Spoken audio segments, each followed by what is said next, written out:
So you've just gotten past PSO2's tutorial, and like 100% of players have immediately become overwhelmed with the college course of information thrown at you. This guide, which should be applicable forever, is going to aim to help you get to grips with the basic ARKS life and progression. The table of contents for this guide is as follows. Some sections are pretty short, so don't be too intimidated by the length of this table of contents. Also, for a majority of the people watching this, the very first section, the absolute basics of self-defense, is skippable. Make sure to check the timestamps for each section.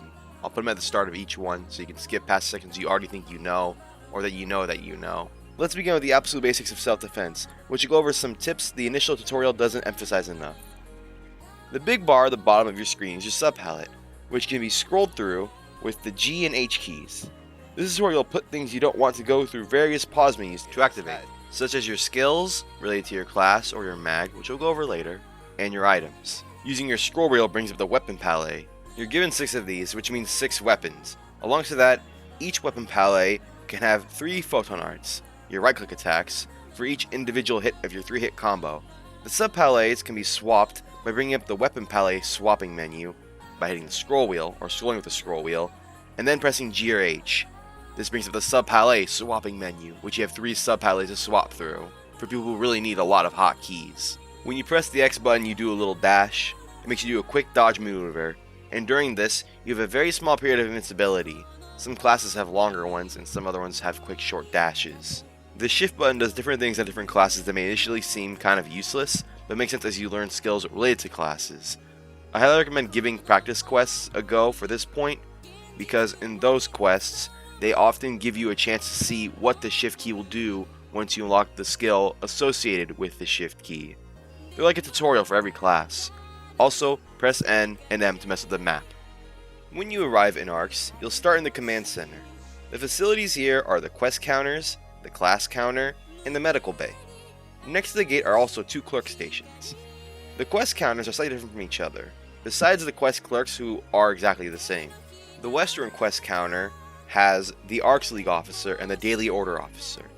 The Eastern quest counter has Coffee, who gives client orders that unlock basic gameplay features like difficulty modes, and Prin, who will give you powerful weapons through her unique weapon sheet client orders. The Western clerk station by the gate has Astarte, who manages friend ID benefits, along with a story-related quiz game, and Leontia, who has some beginner guides. The Eastern clerk desk is the Title Keeper, who gives items when you claim certain titles by achieving certain things in the game. She's also how you redeem your Steam awards, such as completing a certain amount of quests and certain difficulties unlocks things like Alex's outfit from Half-Life Alyx, or Gordon Freeman's HEV suit from Half-Life 2. Moving to the more southern counters, the class counter has Bay, who manages your current classes, loadouts, and skill points. It also has the Alliance Manager Girl. Take a wild guess as to what she does. A parallel to it, the medical bay can get you drinks that give you temporary quest-along buffs. Using one of the 3 teleporters in the center of the area takes you to the next most important area, the shopping area. In this area you'll also notice the casino cafe, which have entrances to another major loading area, but you don't really need to focus on them right now as you're settling into the ARKS. These shops, you're not really going to be using these after like an hour of playing. They sell you generic items you find on the field after killing enemies, and they're not even that high quality, so like, some people won't ever even use these shops in their entire playthrough of the game, and most players won't use them after like an hour. The only one really worth mentioning is like the costume shop, I guess, which sells like the other default costumes if you didn't pick one that you liked. Anyways, these 4 shops are the ones you're actually going to be using from time to time. Weapons Dealer doesn't really sell anything good kind of like the other shops, but he's where you can sell items. The Techer, which is next to him, unlocks those hidden weapons that you find in the field for a small sum of Meseta, which allows you to gain a rare weapon. The Purple Store's left counter allows you to upgrade various individual armors and weapons, while the right cashier is the same, but for summoners and their pets. These 4 stores are important as they are what you are going to use to progress your strength in the game equipment-wise. Now the other 2 shops on the second floor include the Red Shop, where you exchange various items as currency for various rewards, and on the opposite side is the Salon, where you customize your character. Lastly, there are these 2 terminals you'll see everywhere in the ARKS. The green one is your storage. Inside is all the items you quickly threw in there during quests, yet you can throw items into the storage while you're in the middle of a quest, alongside Meseta. The violet-pink one is the Visiphone, which manages your friend-partner data which is how you can summon AI versions of your player friends, searching for players, searching for items, crafting, getting campaign items, and some other miscellaneous stuff. So basically, green for storage, pink for purchases. Lastly, I want to mention that you need to learn of the casino and the cafe, just not yet. So you'll have to get to it eventually and on your own time, and they're pretty straightforward compared to getting settled in. With the basic knowledge of what each ship does on the ARKS, how do we actually go forward and gain strength? You'll probably want to start with Athens client orders, complete a couple, then proceed to do coffees, as she'll unlock basic game stuff for you. Print next to her also gives out these weapon sheet things that slowly progress after quests are completed and give free weapons that are really strong when done.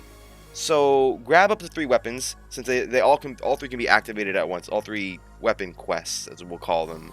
Weapon sheets is their official name, but it's easier to keep with the more normal terms here, I guess. Paying attention to the prerequisites for unlocking stuff is also very important in general in the game. For example, go to your expedition quests. You'll see to do some specific other expeditions to be able to unlock more. Alongside accepting random client orders that you can complete there are also 3 NPCs I strongly recommend trying to pay attention to. Fina for your daily client orders, which give you money. John is in the shopping area for client orders about progressing with gear strength, currency, and social stuff, which is kind of like tutorials for progressing in the game, so you can get rewarded for learning how to actually get stronger. And your class, job, specific quest leader. For me, I'm Hunter Fighter, so mine is Oza, who does the Hunter Fighter stuff. They'll give you quests only specific classes can do. After getting some experience, Miseta, on understanding of what encapsulates PS2 progression, I'd recommend then doing the story. Consider switching to a weaker class so you aren't overpowered during these segments, maybe your subclass, and have fun with it. I believe some progression, like unlocking characters for use, is also tied to the story. The last thing I'd check are your bingo cards and your mission pass, so you can get seasonal benefits, and your ARKS missions for even more dailies to do. Extra hint: getting and redeeming titles for items as you play, doing ARKS missions, and story missions will reward you with SG. Star Gems are this weird semi-premium currency which you can redeem for many things in the game, from consumables to new clothes, but you can also use to get the premium version of the Battle Pass. Consider spending your SG on it. Personally, I think it's worth it. Plus, you should be able to get more SG by the time the next Season Pass rolls out, so you'll be able to keep getting premium Season Passes for free if you just consistently play the game and do your missions for the pass, while also doing story missions, achieving titles, etc. Now this section will encapsulate most of the other miscellaneous stuff that wasn't really tied to the previous 2 sections that well. Make absolutely sure to grab a subclass from completing one of Coffee's client orders. I'll explain more about what they do in the next section, but they are vital to your progression in this game. The same goes for mags, which you get from the level 5 client order mag license quest from Coffee. Next you'll want to get an auxiliary. An auxiliary partner are small characters that have an AI that focuses significantly more on supporting you, by using supportive skills, having more HP, and attacking more often, while also having lower damage as a result. Unlike players, their stat bonuses come from the rarity of an item rather than anything else on the gear. And lastly, they level up by completing client orders centered around item collections, like Franca's client orders. It takes them an hour to complete one, and you can have 3 up to a single time, and they'll email you when they're done. To get this simple and nifty partner, raise your level to 20, and complete Coffee's client order auxiliary course. Then place the auxiliary console item in your personal quarters, and have fun with what is basically your new maid. At some point, head to Franca's Cafe and do some very easy client orders to unlock Gathering. Gathering will get you skill rings that allow you to have various unique abilities like teleporting when using certain abilities. I am getting a bit ahead of myself, so I'll link a guide in the description for those interested in the heavier aspects of it, but it is very simple. Go to a glowing spot and press E. Get exclusive items from pressing that E button. Bring them to the cafe, Franca will make them into food, and eventually you'll be able to make skill rings by working with the cafe. You'll also get recipes through earning Gathering achievements. To level up Gathering, just do it. The lookbook is a cute feature found in your pause menu under the fashion tab that lets you show off a costume. Most players skim by it, so register a look, any look, to get kudos rolling in. Kudos are points players can send you, and that you and the sender will get fun points for sending. Before we move on to the next section, make sure to hit the Visiphone and set up a friend partner for the same reason. You'll be able to get kudos by having a friend partner, and you'll earn fun, and they'll earn fun, and basically by doing these 2 things, you earn a lot more fun points you can spend on gacha stuff, or the fun shop. And for those who don't know, fun is another currency. It's like the free-to-play currency for just playing the game. Your class's skill tree is critical to whether you're endgame ready or not.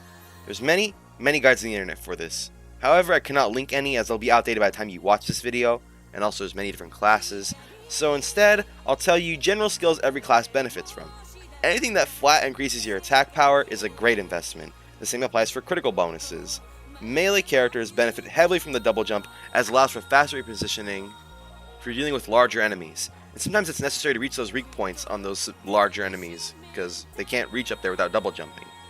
Each class's tree is unique, but most importantly, permanent. If you want to fix your skills, you'll need a premium pass for it. The passes are occasionally handed out for free, but I'd rather just take the time to do a little bit of research on modern guides and do it right the first time. Same goes for the mag. It takes a long time to reset. Except, due to the nature of the mag, it also takes significantly longer to fix even if you do reset it. You basically want to feed it super rare items from whatever stat your main weapon prefers. That's how the mag works. So yeah, if you're one of those people who absolutely must have perfect stats, your mag will take a really long time because you keep getting rare weapons instead of just feeding it common ones. Honestly though, your mag is important, yes, but it doesn't need to be perfect for every single player. Just feed it the appropriate items for your favorite weapon. Don't be afraid of the mag. Actually use it. Oh, I almost forgot to mention, your mag can actually have skills. It's more than just an increase in your stats. By clearing trials and using shops, you can acquire support device items that allow you to get skills for your mag beyond has a chance to heal you if it has been fed recently, which is what most players start off their mags getting by default, including revives, item production, and various attacks. Once your mag reaches level 30, you unlock a photon burst, which lets you summon a phantom beast, which then performs an ultimate move called a photon blast. You can change your PB by also using devices you'll be able to earn throughout the game. Your skills and your mag are easy to skim past and ignore for most players. Be sure to put in a little bit of extra searching time, research, to make yourself more effective than the other guy. Alongside whatever progression related activities you have planned, you should do ARKS missions for all the rewards there and your daily orders for the money. Your gathering also takes up a lot of time to recharge, so you should try doing that every day so you can get the most out of your gathering stamina. I think it takes 5 hours to recharge from 0 to 100. There's also other stuff like bonus quests, but you'll learn that through Coffee's orders, so make sure to pay close attention when she's describing how useful bonus quests are. PSO2 is a bizarre game of allowing anyone to do everything, everywhere, but also needing specific requirements to stay relevant at the end of the game. However, the game has multiple avenues for fun, where you'll encounter people with triple the hours you have, yet they haven't done a single client order. Don't take this game too seriously. There's gonna be stuff that feels hobbled together, crappy, zany or bizarre, I should say, and if you take this game too seriously, you'll end up focusing way too much on the negatives. Enjoy the game, relax, try your best to progress, and have fun with it. It's not the end of the world if you hook up your class skills and you can't reset until the next patch because you don't have the money to spend on the game. It's not the end of the world if you don't have rare items. It's not the end of the world if your weapon isn't plus 30 with the ultimate stamina skills and PvP up skills and photon attack up skills, and your mag isn't 200 points into whatever attack stat you want to put it into. It doesn't have to be perfect. You can live by dodging shit. You can live by working with other players to do damage for you, because they'll be the same way as you. They'll have a high damage output, and you can work together to get past the minor inconveniences of not being absolutely perfect on your own. And that's probably the best way to play the game, with other players, rather than just playing everything by yourself as some ultimate demigod perfect person, I guess. Let your faults be there, and don't let them define your experience in the game, if you have them. And if you don't, good. Have fun creating a house or something. I don't know, do whatever you want to do. It's not that big a deal and should be taken that seriously. Just one thing I recommend not doing, don't be one of those guys who like do real money trade. That shit sucks. Anyways, thank you all for watching this 14 minute guide.